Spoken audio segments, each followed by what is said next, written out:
Los cátaros. El catarismo es un movimiento espiritual que se desarrolló en el medioevo y que se distinguió por sus creencias dualistas y por estar organizado jerárquicamente. El substrato maniqueo que pervivía en el occidente de Europa desde que en el siglo V fue prohibido por el catolicismo judeocristiano, llegaría a florecer en el laurel cátaro a través de diversas influencias venidas de Oriente como la de los bogomilos y los paulicianos. Los bogomilos fueron expulsados de Bulgaria en el siglo XI contribuyendo al despertar de la herejía maniquea por todo Occidente. Podemos ver en el catarismo la confluencia de diversas corrientes subterráneas de la religiosidad gnóstica. Entre estas corrientes hallamos la ya citada heterodoxia maniqueísta, aquella que el cielo persa había originado. Asimismo, hallamos en el catarismo residuos de la religiosidad de la que los godos, vándalos, borgoñeses y lombardos habían sido una vez devotos. Desde el dominio visigodo podría haber permanecido activo el arrianismo en el sur de Francia. En el país de Gotien o Torán, la corte de Lucifer. En cualquier caso, habríamos de hallar el origen del catarismo entre los herejes de los albores del cristianismo. El catarismo se sitúa dentro de la corriente griálico-hiperbórea que, como vemos, pervivió en diversas formas en Europa y especialmente en la región pirenaica. Tierra de visigodos cuyo legado era aún presente en el siglo XII. Otorán, la corte de Lucifer, dice que el Minnesang provenzal era un bien espiritual. Germánico, Manisola y Consolament habrían sido representaciones del Minnedrinken, bebida del amor, germánico. Desde el tiempo de los visigodos se ha mantenido la tradición en el país de Gotia. Minne tiene el significado de amor, pero no amor sin más ni más, sino memoria de amor. En sánscrito, el lenguaje ario de la India antigua, la palabra minne tiene este mismo significado, pero también designa a una piedra legendaria que según dicen esclarece el mundo y destierra la noche del error. Nosotros conocemos a esta piedra con el nombre de Grial. Al contrario que las órdenes monásticas católicas como la de los templarios, que se nutren de relatos judaicos, los cátaros beben de fuentes hiperbóreas, griálicas, paganas y, finalmente, luciferinas. En esta religiosidad, Cristo es Christos Lucifer, un ángel que nunca encarnó en un cuerpo humano y que ayuda al hombre a liberarse de la cárcel de la materia dominio de Jehová Satanás. Más allá de cualquier otra consideración, el odio de la Iglesia católica hacia el gnosticismo la llevó a ordenar el exterminio y la aniquilación total de los cátaros y con ellos la de todo el país cátaro. La herejía surgida en Europa en el siglo XI arraigó predominantemente en el país cátaro, Occitania, además de en las regiones renanas y del norte de Italia, extendiéndose entre las capas sociales más cultas.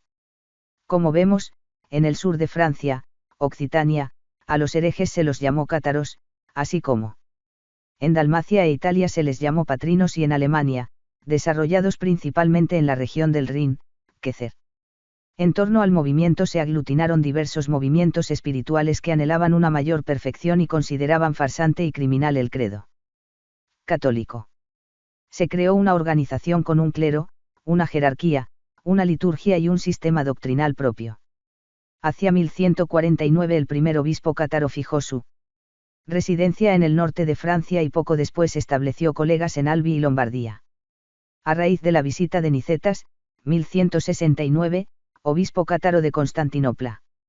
A Lombardía y el sur de Francia se nombraron nuevos obispos y se celebró en el Languedoc un concilio cátaro. A finales del siglo XII los cátaros ya tenían 11 obispados, 1 en el norte de Francia, 4 en el sur, Albi, Tolosa, Carcasona y Valle de Arán, y 6 en Italia, con Corezzo, Desenzano, Bagnolo, Vicenza, Florencia y Spoleto.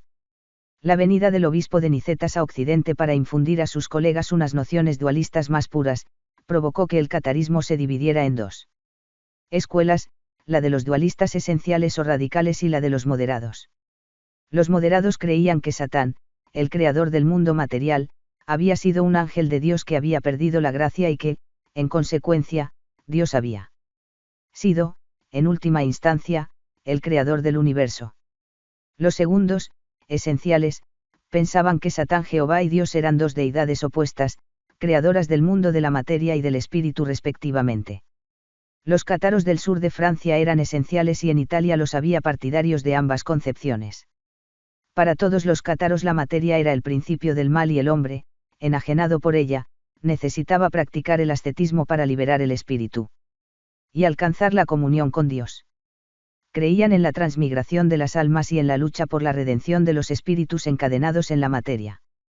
Los perfectos cátaros practicaban el ayuno, el celibato y no comían carne. Practicaban la endura, o el suicidio ritual, no como huida del mundo, sino como consumación definitiva de la liberación del espíritu. Denunciaban el Antiguo Testamento de la Biblia judía como obra del maligno y estimaban especialmente el Evangelio de Juan. Combatían la doctrina ortodoxa de la encarnación y afirmaban que Cristo Lucifer es un ángel no encarnado. Rechazaban el orden fundamentado en la mera violencia y denunciaban el servicio de la Iglesia Católica al poder del mundo.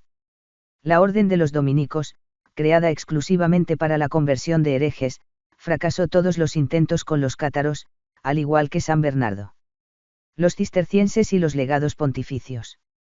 El Papa Inocencio III, 1198 a 1216, recurrió a la violencia y lanzó contra el país cátaro una sangrienta cruzada, uno de cuyos episodios finales sería la caída de la fortaleza de Montsegur, en marzo de 1244. Consideramos fundamental en el conocimiento de la herejía cátara la obra de Otto Rahn.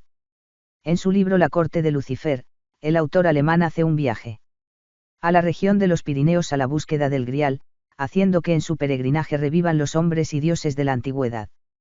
Así, la lectura del relato nos sitúa ante Zeus, Apolo, Heracles, Pirene, la cual debe haber sido la propia diosa Venus, los argonautas, Piteas de Marsella, Aristóteles, Alejandro Magno, Alarico, los godos, los ostrogodos, los visigodos, los hiperbóreos, y los cátaros. Nos encontramos ante la estirpe los ángeles caídos.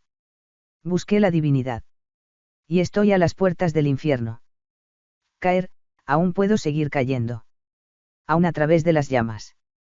He de tener una meta. Hay una senda hacia el cielo. Otto Rahn entra en España por Puigcerdá y recuerda a Don Quijote que cabalgó con su rocín rocinante por España y ha pasado a ser la irrisión de los hombres. Quiso que la caballería hundida en su patria volviera a ser honrada. Ese loco. Un tren atraviesa la meseta de la Cerdaña y se dirige hacia Barcelona. En su camino pasará cerca del monasterio benedictino de Montserrat. El Grial nunca fue guardado en Montserrat. Jamás, dice Rahn. Rahn abandona la región pirenaica yéndose a Italia y entra en los Alpes por el Tirol sur para llegar a su patria. Atraviesa Alemania de sur a norte recordando a los herejes, a los antiguos dioses y nos recuerda, para que nos mantengamos siempre alerta, la maldición que Jehová ha lanzado sobre el mundo a través de su pueblo elegido y de la Santa Iglesia Católica de Roma. Finalmente, Rahn embarca en un puerto del Báltico en dirección a Islandia. Al llegar a la isla del norte, Rahn se halla con una tierra pobre y desangelada, que nada tiene que ver con la magnífica isla de los hiperbóreos que abriga su corazón, ni por tierra ni por agua alcanzarás el país de los hiperbóreos. Rahn, como los cátaros, reivindica a Lucifer y en la soledad de su habitación, mientras en el silencio sus pensamientos elaboran su libro La corte de Lucifer, siente junto a él la presencia del príncipe de los ángeles rebeldes, aunque no pueda verle. Rahn desentraña el misterio de los cátaros y de la caballería del Grial. Descubre que el cristianismo verdadero y originario no es el de la Iglesia Católica de Roma, sino el de los hombres dioses de la antigüedad, el de los hiperbóreos, que es el de Cristo Lucifer. Nos referimos a los iniciados en el proceso de la divinización, la capacidad de alcanzar y vivir el mundo del espíritu del más allá. El judeocristianismo es un invento posterior y supuso la adulteración del luciferismo, la tergiversación del misterio de Lucifer y de la gnosis verdadera. Es la suplantación y la inversión del conocimiento divino llevada a cabo por los agentes de Jehová Satanás. Rahn accede a la esencia del esoterismo cátaro gracias a su iniciación en la SS Ahnenerbe en la que entra a formar parte cuando el nacionalsocialismo llega al poder en 1933. Si leemos el primer libro de Rahn, Cruzada contra el Grial publicado en 1931, vemos en esta obra el habitual cúmulo de contradicciones. Resultado de la adaptación de su trabajo al discurso judeocristiano. En el discurso judeocristiano, los papeles y las figuras de Lucifer, Dios, Jehová, Cristo, paraíso, creación, bien, mal, pecado, no acaban de encajar, generándose siempre un sinfín de cuestiones contradictorias que vienen a descolocar la teoría por una y otra parte sucesivamente hasta el infinito. Como el propio Rand dice, esto es consecuencia de que, como Midas anteponemos al inequívoco norte la esencia enredada del mundo, y el nudo se enredó. Solo Alejandro pudo desenredarlo, cogió con ambas manos el símbolo del poder real, su espada. Y, resueltamente, de un golpe, cortó el nudo en dos. De esta forma desenredó la esencia enredada del mundo. El segundo libro de Rand, La corte de Lucifer, fruto de su ingreso y sus trabajos en la SS, nos permite entrever que la iniciación SS nos dirige hacia la tradición cátara, que tanto cátaros como nazis pertenecen a la misma corriente subterránea que emana desde los glaciares transparentes de Hiperbórea. Los NS indagaron sobre el esoterismo cátaro en toda la región pirenaica, tanto en el mismo país cátaro como en las regiones fronterizas españolas donde el contacto con el mundo cátaro tuvo gran importancia. Otto Rahn buscó la prolongación del catarismo que pervivió en España tras su exterminio en Francia. El 23 de octubre de 1940 Himmler visita España. En primer lugar visita el monasterio de El Escorial en Madrid y posteriormente se dirige a Barcelona. Desde la capital catalana se dirige a la montaña de Montserrat. En el monasterio benedictino de Montserrat, Himmler es recibido por el padre Ripoll, quien hablaba perfecto alemán. En el curso de la visita el Reichsführer SS se dirigió al padre Ripoll diciéndole que en Montserrat se propugnó la herejía albigense, cátara, con la que nosotros tenemos tantos puntos de contacto. A Himmler le interesaba no tanto el monasterio judeocristiano sino la montaña, sus magníficas formaciones naturales y sus vinculaciones con el mundo intraterreno. Se dice que los nazis buscaron el grial en la misteriosa orografía de la montaña catalana, lo que no debería sorprendernos pues 100 años antes ya lo hicieron las tropas de Napoleón, las cuales destrozaron el monasterio buscando algo desconocido. En definitiva, todos los datos nos indican que el nacionalsocialismo es un movimiento cátaro, o dicho de otra manera, afirmamos que nazis y cátaros son herederos de una misma tradición hiperbórea. Tal vez podríamos concluir que el movimiento nazi es un catarismo adaptado a las dramáticas circunstancias históricas de la Europa de comienzos del siglo XX. Conclusión en la revista Año Cero, número 05-190, de mayo de 2006, Enrique de Vicente nos sitúa en el contexto de una guerra civil de dimensiones planetarias que se hallaría en el trasfondo de la historia de la humanidad en la que una serie de familias bien precisas que entroncan a San Bernardo con la Orden del Temple y los monjes calabrisas se convierten en fundadores de la Orden de Sion, pregoneros del advenimiento de una era del Espíritu Santo, preceptars de Godofredo de Bullian y predicadores de la Primera Cruzada. Su finalidad oculta parece ser instaurar al vástago de una secreta dinastía judaica como rey de Jerusalén, con la esperanza de construir en el momento adecuado un templo e instaurar en él un emperador mesiánico que rija desde allí una cristiandad renovada. Para este ambicioso proyecto se trabajaba en muchos frentes. Entre ellos, el brusco crecimiento de un Cister antes agonizante, que es tomado al asalto y renovado por los seguidores del joven San Bernardo, que lanza el culto mariano, teje toda una campaña publicitaria para convertir a los templarios en una inédita potencia militar y económica, consagrándolos a Nuestra Señora, como lo están las catedrales góticas, otra pieza fundamental en este proyecto, al igual que las vírgenes negras. Este relato realizado por el director de la revista Año Cero describe el núcleo de la mitología mesiánica judaica y masónica. Esta mitología inventada y apropiada de diversas tradiciones antiguas ha sido un secreto guardado por la masonería, continuadora del Temple, y, evidentemente, por el mesianismo judío. Nos situamos aquí en el corazón de la mitología judaica, el Arca de la Alianza, la Mesa de Salomón, el Grial de la sangre judía de Jesucristo, la descendencia mesiánica judaica de María Magdalena, y el moderno mito judaico de la novela El Código da Vinci de Dan Brown, cuyo éxito ha sido promovido sutilmente por los medios del sistema para el consumo de las masas. La masonería nunca ha sido aria ni europea, sino que tiene por génesis el templarismo, es decir, el judaísmo. No podemos dejar de poner atención a los sucesos que se desarrollan en torno al monte del templo en Jerusalén, lugar elegido por los judíos para esperar la venida del Mesías, Sikh.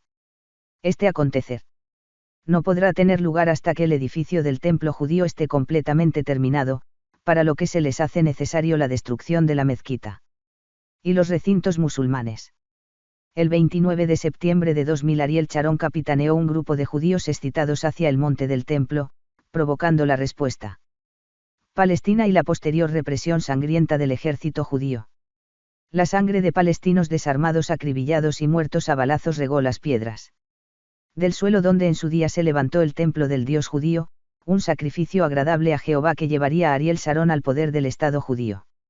Se hace necesario señalar en este punto del relato la contradicción en que han caído numerosos esoteristas inscritos principalmente en la corriente del tradicionalismo al incluir a los templarios dentro de la tradición europea. Todas las evidencias demuestran que la razón del esoterismo templario no es otra que el mesianismo judío.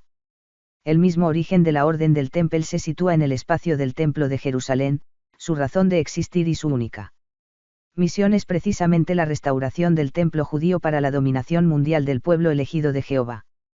Julius Evola, invirtiendo los papeles y el sentido de la historia, llega a afirmar que a la lucha contra la orden de los templarios, con mayor motivo que a la lucha contra los cátaros, se la puede llamar cruzada contra el Grial, el misterio del Grial.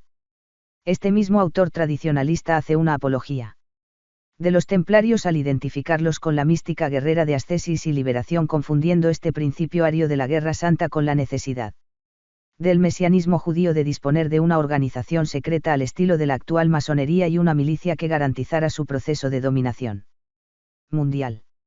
En sí mismo, el militarismo no implica una espiritualidad superior si la causa por la que se levantan las espadas no es verdaderamente liberadora.